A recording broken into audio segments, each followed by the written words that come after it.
Hello, Ed. This is Jeff, the garage guy. I've just finished your garage plan.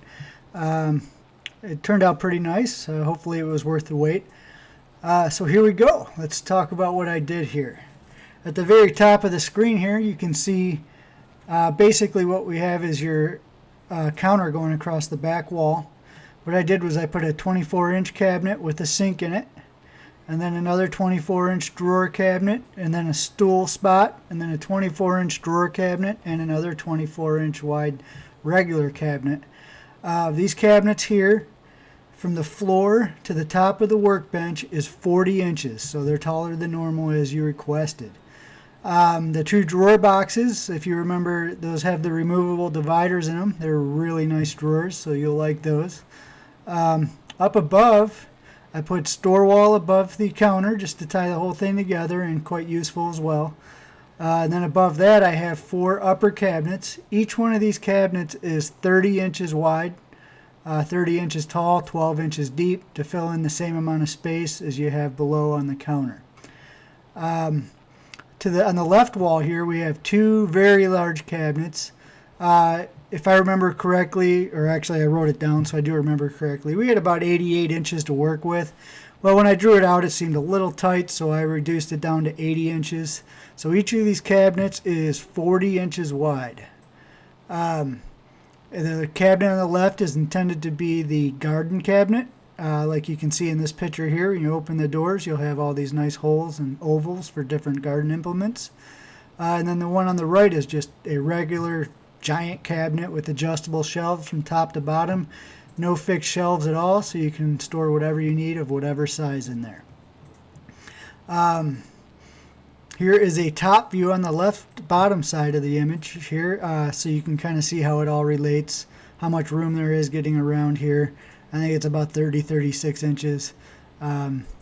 Basically, you can take from your window and take about 82 inches from there, and that's where this ends, and then you can kind of figure out the distance there. So it should be plenty of room. All right, let's take a view down here at the next page. Okay, here I have what I'm calling a floating bench. Now this bench, you can use it as you want. What I'm going to do here is basically create a bench that is 6 inches off the ground, completely free span, so there'll be no obstacles under here. These drawers, what appear to be drawers in the front, are a facade just to make it look cool. And then there's two lids. I divided the lids in half. So each one of these lids you'll be able to lift up, and I'm going to put some of those, I don't know if they're called air shocks or air springs, that's what they're called. So the bench is virtually weightless, so you can lift it real easy and not slam on your fingers. Interesting thing about this, it takes a little extra time because what I have to do is actually build the counters, weigh them. I have to know exactly how much they weigh before I can calculate for the air spring that I need, and then I go to an air spring vendor and tell them all my specs, and they send me the appropriate air springs. Now, when you open these two up, there will be a wall in between these two. You're going to have over 6 foot of space on each side. This wall in between the two is part of my structural plan. In order to free span everything, I know I can engineer this. I'm not afraid of it. It's going to be great. Can you jump up and down on the counter here? Perhaps. Probably not recommended, but it can probably just about handle that. Because basically this whole front facade is going to act as a beam going across here. So it'll be very strong. Now when you open up these lids, you'll see this picture doesn't show it off very well. I do apologize. I don't have very good pictures of this. But in this bottom picture here, what you're seeing is the inside of a cabinet that had a faucet. When this faucet drips, it drips right through this plastic free flow floor. And then there's a PVC frame that holds it up in the air. So that's what I want to do on the bottom of your cabinets in here, or your lid or bench, or whatever you want to call it. So if you open this lid and you were to take a cup of water and pour it on the floor, it would just go straight through to the ground. No problem, but yet there's enough structure and this kind of plastic free flow mat kind of thing that can hold the tools and things that you want to put in there.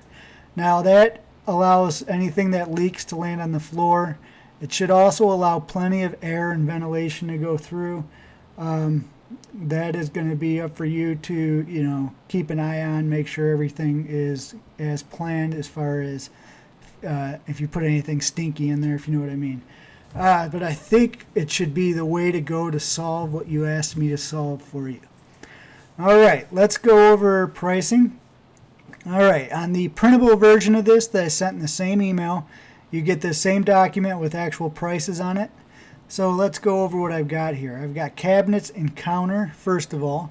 What that covers is everything you see here cabinet-wise and countertop-wise.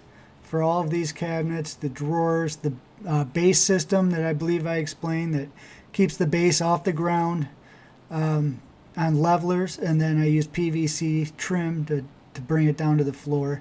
So you get the best of both worlds. Your wood's off the ground and debris can't get under your cabinets. Huge weight capacity. You could put thousands of pounds on the bottom of one of these cabinets and they wouldn't care. This is a very high load capacity base designed to keep all the wood off the ground. So that's the pricing for the cabinetry and the countertop. Underneath that we have store wall. That's the price for me to put the store wall here on the side of this cabinet and the top of this cabinet. I will be paying special attention to the right side of this cabinet. All of this store wall would be siliconed to the wall to create a water barrier, silicone between joints. So you should be able to take a hose. I don't recommend it because you might hit your cabinets and stuff, but any splashing that hits here is... Sorry, I just had a computer glitch. Let me finish what I was saying. Any water that hits the side of the store wall here is not going to penetrate through to the wood. So special care and attention will be made there. Okay, let's go down. We have sink. For this price, I will put in a sink. I will buy the sink and put in the sink here.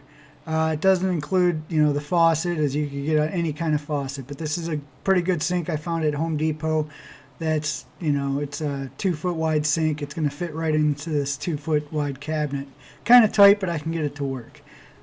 So you'll have a nice single bowl 2-foot wide sink there.